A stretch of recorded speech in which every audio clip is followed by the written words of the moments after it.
Hello, and welcome back to the Sailing Technical Channel, where we explore the engineering behind sailing.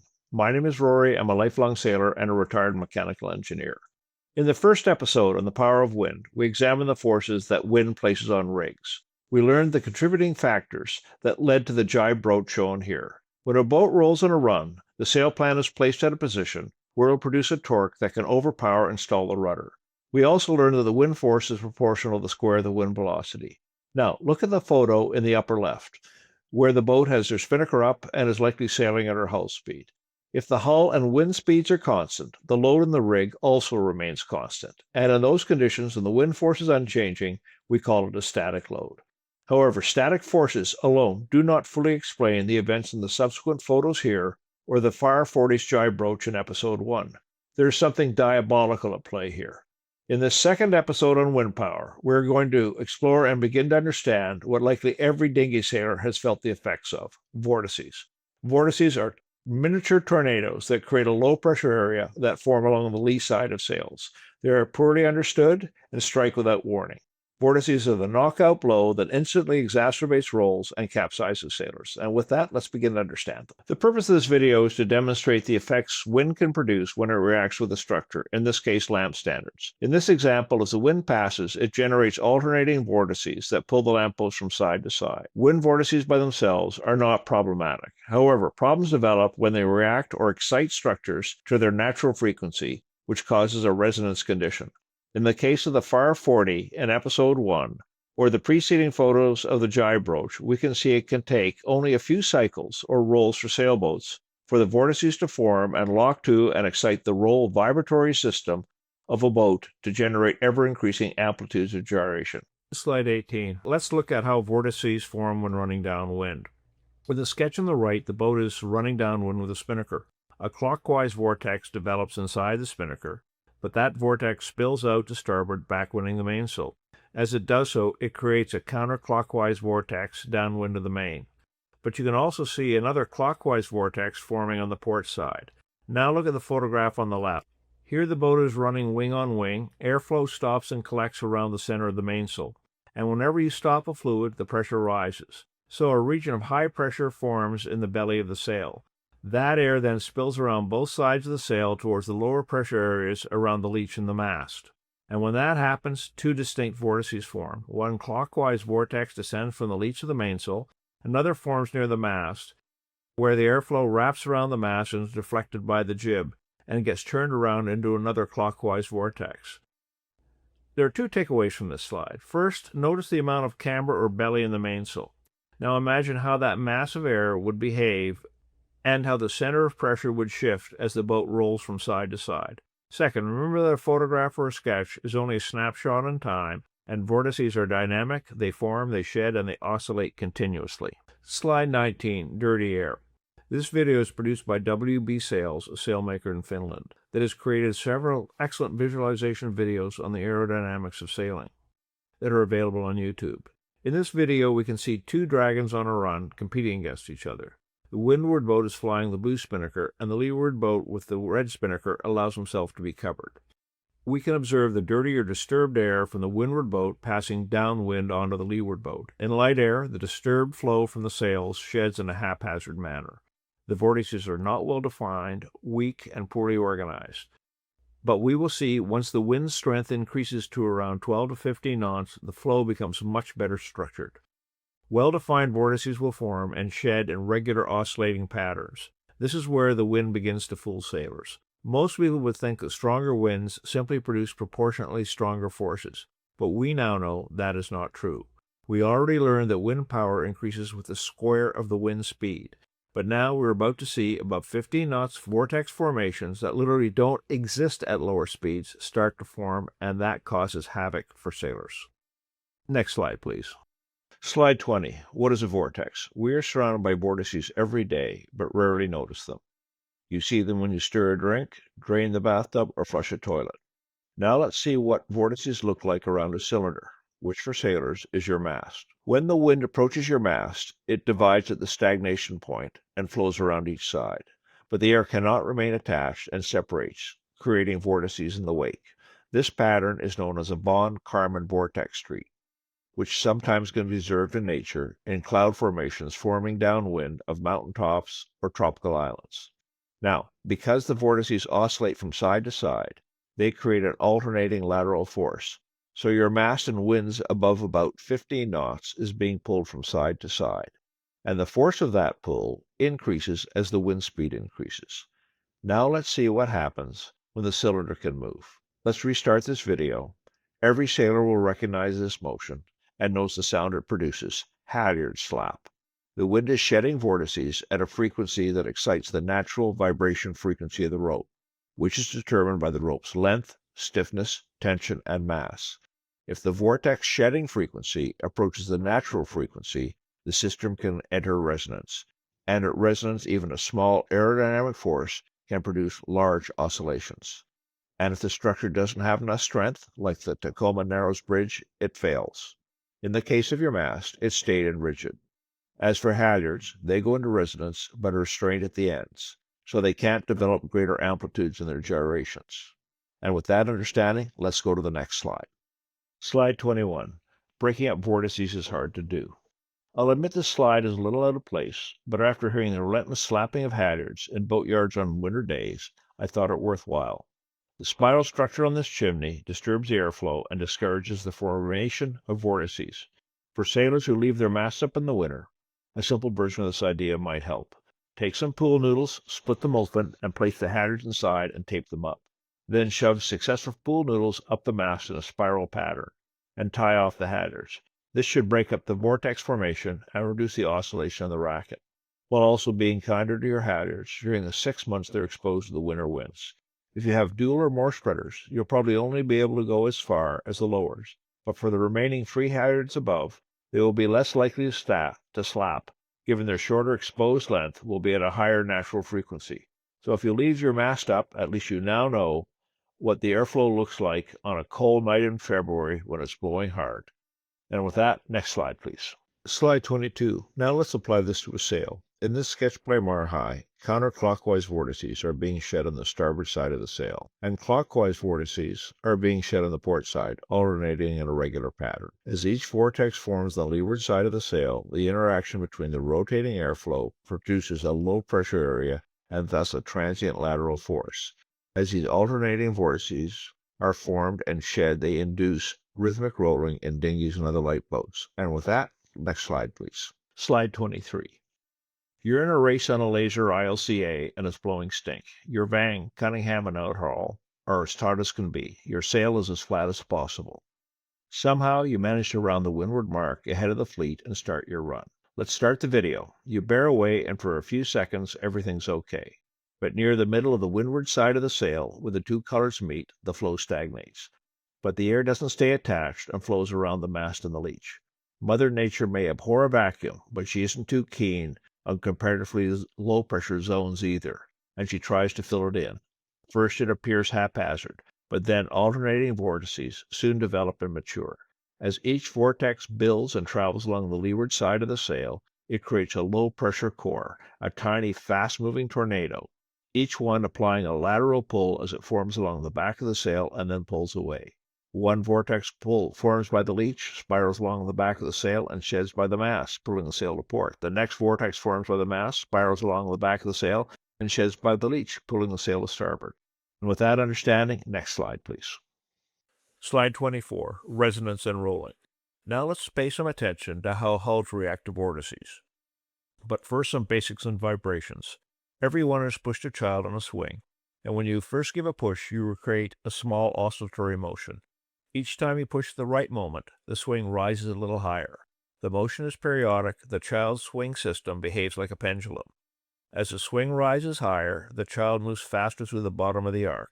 What increases is the velocity, not the frequency. The time it takes to complete one swing remains constant. Every push you give is an excitation force, and applied at the right time, it adds energy to the system. All boats behave in much the same way. If you were to alternately place your weight on a moderately sized keel boat from side to side, you'd get gradual roll increases as shown on the left. And every hull has a natural roll period. An Optimist, about 1¼ seconds. A laser ILCA, about 2 seconds. My 28-foot boat, or a J105 about 4.5 seconds. A 30 to 35-foot cruiser about 5 seconds. A tanker cruise ship somewhere between 20 and 35 seconds.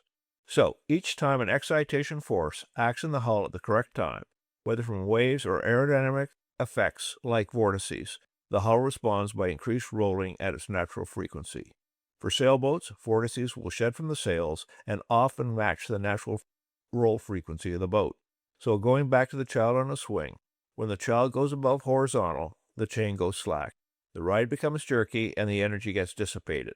The resonance condition is broken. But for boats, do you recall the riding moment curves from episode 1? Remember that keel boats have a linear proportional stability up to about 45 degrees, but then the riding moment started decreasing. So a boat in a resonance condition will continue to roll in increasing amplitudes because it is being countered with a decreasing riding moment. Enough force from vortices that it can only take 1 or 2 rolls for oscillations in a death roll before steerage way and stability are lost completely.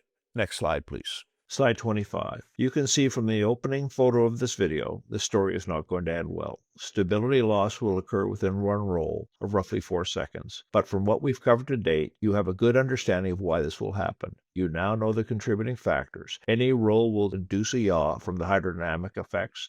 The lift force contributes to a heel to weather. Any large roll in one direction will cause the center of effort to be further outboard and forward, thus causing an aerodynamic torque in the opposite direction. That will likely overwhelm the rudder. Wind force increases by the square of the velocity, and any wind of about 15 knots will generate vortices, and a gust will generate more vortices that will induce rolling. Rudders will only have a limited ability to maintain a course downwind, and if stalled, will lose all control. Singularly, any of these factors would make the situation manageable, but collectively, on a run, they add up to make your boat vulnerable. We'll break down the sequence of events on the next slide. Be observant, it's all over in about 12 seconds after things start to go wrong. Let's run this clip.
Slide 26. Now let's break down the sequence of events starting in photo number 1.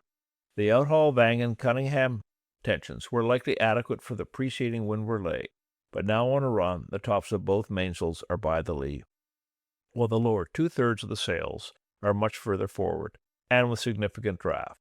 This allows for an oscillating center of pressure from the stagnated air in the mainsails to cause lateral forces exacerbating the rolls. The foredeck crews on both boats are attempting to pull the spinnaker poles down, so likely neither boat rigged spinnaker pole downhauls, nor set tweakers on the spinnaker sheet and guy. Both controls would have helped pull down the spinnaker, flatten it, lower its center of effort, and make it more controllable. At this moment, a gust has come through, driving the leeward boat's bow down. As the narrow forward sections immerse, it causes this various stern sections to elevate, thereby reducing the immersed beam and negatively affecting stability. The leeward boat takes a slight roll to starboard, and near the end of that roll likely sheds a vortex from the leach of the main. That vortex then travels across the front of the main and will produce the violent roll to port. Now to photo number 2. Only 4 seconds later, the leeward Bavaria has rolled well over to port. The skipper is well aware of the collision risk with the windward boat, and his helm is likely hard over, but his rudder is likely stalled and ventilated, as evidenced by the plume of water off the rudder. The leeward boat is at her maximum roll to port and just beginning to roll back. Here it likely sheds another strong vortex, which then partially collapses the still hoisted jib and propagates into the sail plant of the windward boat. Just as the windward boat is likely shedding its own vortex, it's my speculation that these two vortices likely merged into a larger, more energetic structure on the lee side of the main on the windward boat, causing a violent roll to port. Now to photo number 3, only 8 seconds later, we see the effect of the likely combined vortex on the windward boat that collapses her jib and descends into the way too high spinnaker and likely causes her uncontrolled roll to weather. At the same time, the leeward boat is beginning its roll back to starboard, where the rudder appears to be amidships, and it's just possible some control might have been regained as the water flow was likely attached to the rudder. Now to number 4. 12 seconds later, the windward boat is broached and on the verge of an uncontrolled jibe to starboard. The leeward boat, meanwhile, is rounding up uncontrollably into the wind. The broken mast, while dramatic, was preferable to a collision. Next slide, please. Slide 27. Let's see if there are some lessons to be learned here. First, some thoughts about seamanship. Well, not everyone was wearing life jackets. In the mayhem, if somebody went over the side, it would take time to get the boat under control, turn around, and recover the man overboard. Second, when you're running in heavy air, maybe it's not a good idea to sail that close to other boats. So, if you're within shouting distance, maybe ask for sea room. It won't qualify under Sea Room Rule 20 of the racing rules, but prudent skippers should be wary of getting too close in dicey conditions. So who was at fault? Well, the original boat at the time of the entanglement had jibed and was on starboard, but I leave it to others that know the racing rules better than I to figure that one out. Now some thoughts on sail trim. We've already discussed the importance of keeping the spinnaker set low and forward for high winds, so there's no need for me to dwell on that here. But those mainsails were carrying a lot of camber, and that extra belly held a lot of air, which caused two problems as the boats rolled. The center of pressure shifted from side to side, and it allowed large volumes of air to then spill out as vortices at the end of each roll. Flatter mains would have reduced that pocket of air, and wouldn't have been so prone to twist open and shed vortices. Also, I think I'd sheet in the main and risk sailing by the lee. With the main in further, most of the wind spillage would then occur around the mast and into the spinnaker rather than off the leech. All, of course, at the risk of increasing your chances of an accidental jibe. And some of the viewers will have the opinion that any sailor flying a spinnaker down heavy air deserves what they get. And there may be some truth to that. Well, a few words about rudder control. It's understandable sailors get confused about the rudders. Most of the time, at lower speeds, maneuvering in harbor and tacking, we're always exceeding the rudder stall angle. However, in those cases when we execute a rudder command, the stern happily swings along as it's supposed to. When we're running in strong winds, there are complex forces at work, undermining your rudder's authority. A rudder can only be turned to a limited angle before it stalls. If turned beyond the stall angle and the stern doesn't swing, more rudder angle will result in a stall and helm control will be lost. Therefore, it's extremely useful for the helmsman to know the angle of attack where the rudder stall begins. So mark maximum allowable rudder angle in the cockpit for your wheel or tiller on both port and starboard. That way, the skipper will have a reference for the not to exceed rudder angle. Finally, now let's consider the scenario. You're running downwind in heavy air. The crew is attentive, but the rudder is on the verge of a stall, and you're just about to wipe out. Once that rudder is stalled, any excessive helm is pointless. The helmsman will be better off reducing rudder angle, or even briefly centering it to allow the flow to reattach and regain steerage way. If you listen to the Far 40 video game, you can just hear the command is about to go into its fatal roll to weather, blow the vang, followed by a second later by blow the guy. But it's too late. If that had happened about 5 seconds earlier, and the rudder had had enough lift, they might have just been able to regain control. So anyway, that's my thoughts, and let's go on to the next slide. Slide 28, estimating the forces from a sail vortex. I should caution viewers that this slide is technical. The schematic comes from a PhD dissertation studying downwind sailing and lasers, and I've included the link. The graphics are from WB Sails. In the screenshot, you can see a clockwise vortex just starting to form along the sail luff behind the mast. Let's assume this laser is sailing downwind in 50 knots of apparent wind, or about 25 feet per second. The wind pressure comes from the graph on slide 4 at approximately 0.7 pounds per square foot. Experiments on stalled airfoils show that the suction pressure is typically 0.4 to 1.5 pounds per square foot times the dynamic pressure. The vortex won't affect the entire lee side of the sail at the same time, only where the suction pressure is concentrated, so roughly about 15 to 25 square feet. To get the vortex force, we multiply the suction pressure ranges by the affected area, and that gives us a range of 10 to 30 pounds force. Now, the average of 20 pounds is not that much force, but we have to consider it is applied at about a height of the center of effort, or about 10 feet. So a 20-pound force applied at 10 feet gives us a turning moment of some 200 foot-pounds. From my own experience sailing lasers and other dinghies, those magnitudes seem reasonable. If you have ever sailed dinghies in higher winds, you have experienced what we've walked through here. Now let's get a clearer picture of how the windward positive and the leeward suction forces would act on our laser sail on the next slide. Slide 29. Combined pressure and vortex suction forces. Now let's examine how the positive pressure and the vortex-induced suction act together on a sail. In the schematic, a counterclockwise vortex has shed from the leech and rolled forward along the leeward side of the sail. It's now centered near the region of maximum camber, just after the mast. We'll focus on the affected area of roughly 20 square feet. The vortex is producing a low-pressure suction zone on the leeward side, shown with a green force arrow. We just ran through the calculation for the ballpark magnitude of this force of 20 pounds in the previous slide. On the windward side, if we take the positive pressure of 0.7 pounds per square foot, acting over the same 20 square feet, this produces approximately 14 pounds of force pushing on the sail near the mast, shown with the yellow arrow. So we have a suction pulling on the leeward side and a positive pressure pushing on the windward side. But notice that both are angled well to weather. These aerodynamic forces are not just driving the boat forward. They are adding to the boat's roll motion that would help cause a capsize to weather. And with that, on to the last slide. Slide 29. Rig slamming. A number of my friends have described the same sequence on ocean passages when running in an overtaking sea. Each passing wave lifts the stern, the boat starts to rotate forward. The boat continues rotating as the wave passes underneath. The rotation accelerates as the bow pivots on a crest, the bow immerses in the wave back, and the rotation suddenly stops. The rig snaps taut, and the boat shudders with a loud bang. Now let's consider this cruising boat, running wing on wing, and the wave train is moving faster than the boat. Now let's look at boat A. The stern is just starting to be lifted by the wave face. Now the wind load, as we discussed, is still continuous or static. Now to boat B. As the wave passes underneath the boat, it pivots on the crest. The rotational velocity of all or part of the rig can exceed the apparent wind speed. This causes the sail forces to drop to zero or near zero. The sheets go slack, the wind force is removed, and the rig is effectively unloaded. Now to boat C. As the wave continues to pass, the bow immerses in the wave back. The rotation stops abruptly.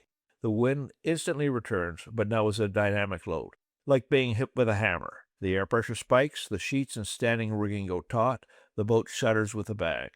This is the equivalent to driving over a road with potholes. As the springs bottom out, the car stops descending with a bang. Calculated and empirical results show that rigs are subjected to approximately twice the static load. So how to combat this effect? Well, a commonly used rig for sailing downwind in the trades is twin jibs rigged wing on wing. However, if twin jibs are both attached to a single furler or forestay, they can still trap air when the rig refills, producing impact loads. One solution is to mount the twin jibs on two rollers, thus creating a slot between the two sails, known as a solent rig. Also, a circumnavigator friend described his variation like the top right photo. One jib is attached to the forestay. A second jib is hoisted with a loose luff. In practice, the two sails will then space themselves apart at about 18 inches, and that gap allows the air to escape during a repressurization, acting as a crude but effective shock absorber. My friend sailed much of the way around the world using this rig with a course off about 10 degrees from the wind. Well, you made it to the end of the second and final episode on wind forces. Thanks for sticking around. By now, you understand more about wind mechanics than probably 99% of sailors. In the next episodes, we'll shift our focus to waves, their characteristics, and the forces they generate. Because in heavy weather, it's usually not the wind that causes the most danger, it's waves.